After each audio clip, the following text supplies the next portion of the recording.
Amen. Praise the Lord po. Hallelujah. Ang pinakamataas na pagpupuri, pagluluwalhati at pagsamba ay para sa ating pinakamamahal na Panginoong Hesus po lamang.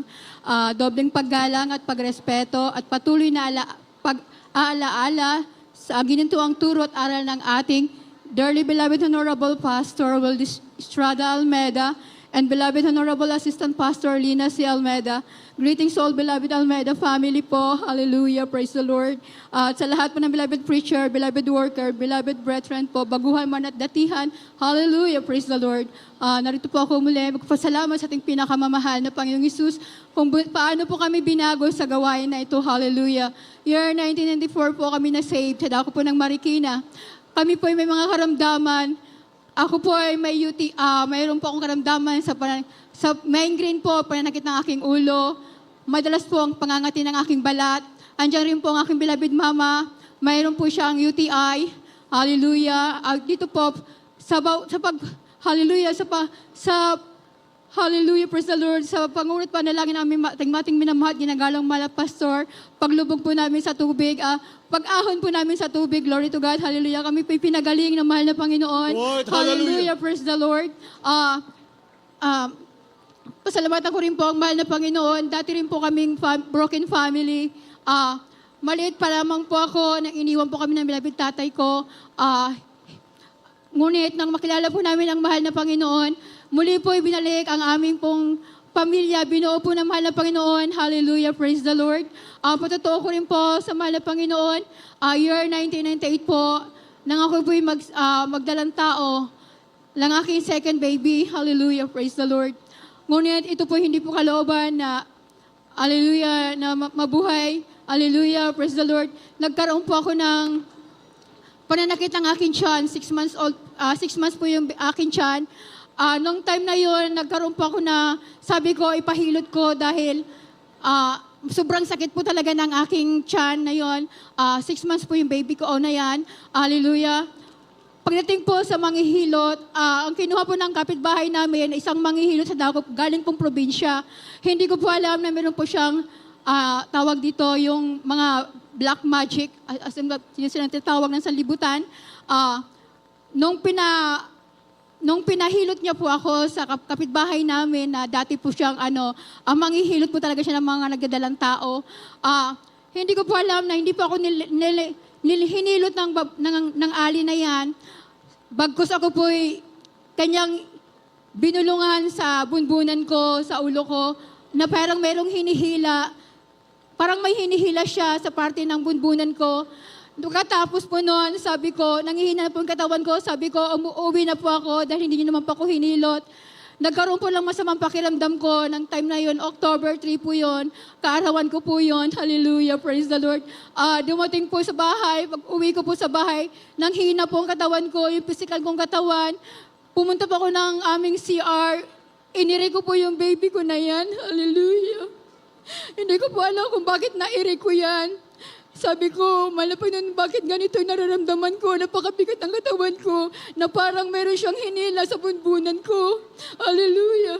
Nang time na yun, nairi ko po yung baby ko na yan, 6 months. 6 months sa tiyan ko. Ngunit hindi ko po siya nairi ng tuluyan. Halos kalahati ng katawan niya nasa puwerta ko, yung kalahati nasa labas na po. Nang time na yun, tinatawag ko yung beloved mama ko. Sabi ko, tawagin yung beloved mama ko dahil wala na ako. Hinang-hina na ako, wala na akong dugo. Wala nang umaagas na dugo sa aking katawan. Hallelujah, praise the Lord. Pagdating ng mama ko, wala na akong buhay. Lantang gulay na ako, kulay talong na ako. Sabi ng beloved mama ko, nagkulay itim na talong na raw po ako. Yung mga kuko ko, nagkulay talong na. Hallelujah. Nag-time na yun, wala na akong buhay. Nakita ko yan ang mga aking kaluluwa na makisa kalawakan sa langit. Nakita ko doon ang mahal na Panginoon. Hanggang nakita ko po yung katawan ko na kinakarga na po patungo po sa tricycle para idalhin na po ako sa pinakamalapit na hospital. Ngunit 30 minutes po bago po makarating ng hospital. Sa panahon na yan, Pagdating ko po sa langit, nakita ko po ang isang malaking pintuan, ang malaking trono ng mahal na Panginoon. Sabi ng mahal na Panginoon sa akin, anak, hindi mo pa oras. May tungkulin ka pang gagampanin sa banal na gawain. May gampanin ka pa sa lupa. Ang mga anak mo maliliit pa. May 2 pa akong anak. Ngunit ang mahal na Panginoon, hindi po siya talaga po, ang mahal na Panginoon na talaga pong nagbibigay ng ikalawang buhay sa atin.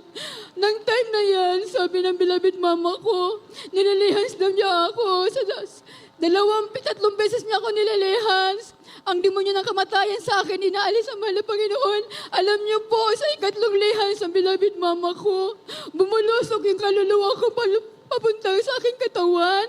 Hallelujah, praise the Lord. Umungol daw po ako, sabi ng beloved mama ko, at nagalaguro po yung aking mga daliri ng time na yan. Bago makarating ng hospital, binuhay ako ng mahal na Panginoon. Hallelujah. Pagdating ng hospital, sabi ng mama ko, wala raw ako sa sarili. Talagang nagwawala raw po ako. Ngunit ang mga doktor at nurses, sabi sa akin, para daw po ako nasisiraan ng bait. Sabi niya sa akin, ngunit ang mahal na Panginoon, talagang nagpasalamat ako sa mahal na Panginoon dahil binigyan ako ng kalawang buhay. Pagdating po sa hospital, tinurukan po ako ng pampatulog, pampakalma ng mga doktor. Hallelujah, praise the Lord. Pagpikit ko po ng mata ko, nakita ko po yung 3 kong baby na ngumingiti sa akin at kumakaway. Hallelujah. Pagtulog ko po, dinala po ako sa operating room para tanggalin po yung baby ko sa puwerta ko dahil nakasabit pa po yung baby ko. Hallelujah, praise the Lord. Pagdating po doon, nilinis po ako ng mga doktor. Lumabas po yung isang doktor, sabi sa beloved mama ko, kailangan ko raw po ng AB na dugo. 10 bags daw po ang kailangan ko dahil wala po ako, naubusan daw po ako ng dugo. Nang time na yan, sabi ng beloved mama, dahil baguhan po alam sa pala Panginoon, nanalangin si mama sa gilid, sabi niya, mahal na Panginoon, kayo po dumugtong ng buhay ng anak ko, kayo po rin po magbibigay ng dugo sa kanya. Wala pong dalawang isip, beloved mama ko tumawag sa pastoral house. Instant po, lumabas po yung doktor, Mrs., hindi na po kailangan niya ng dugo. Talagang naghihimala talaga ang Diyos niyo dyan. Sa gawain niyo na yan, sabi ng doktor. Talagang ang mahal na Panginoon po nagbigay sa akin ng dugo. Hallelujah, praise the Lord. Pinapasalamatan ko rin po ang mahal na Panginoon sa aking mga 4 na anak. Nakapagtapos na po yung 3 kong anak. Hallelujah. Ang aking bunso po, nakakuha po siya ng award for magna cum laude. At siya rin po ang isa po nakapasa po sa board exam. First timer taker po siya ng board exam. Ngayon po nakapasa po siya. Hallelujah, praise the Lord. Pinapasalamatan ko rin po ang mahal na Panginoon dahil sa aming shop, atelier po namin, pinayagan po kami ng may-ari ng lupa na ipagawa po namin ang aming tahanan. Na dati-rati po pag umuulan rin po sa loob ng aming tahanan. Sa kwarto ng mga anak ko, umuulan din po. Sabi ko, mahal na Panginoon, 10 years na kami ito sa inaupahan namin, ngunit hindi pa kami pagpagawa ng aming tahanan. Ngunit ang mahal na Panginoon talaga, pag napapakinggan po yung ating mga hinaing, talaga instant po, pinagawa po ng mahal na Panginoon ang aming tahanan. Ngayon po, kahit umulan, umaraw, bumagyo, safe na po. Hallelujah, praise the Lord. Pinapasalamatan ko rin po ang mahal na Panginoon sa kalakasan, sa kalusugan ng aking buong pamilya. Ang patuloy na pinagpapala ang aking mga anak sa kanilang mga trabaho.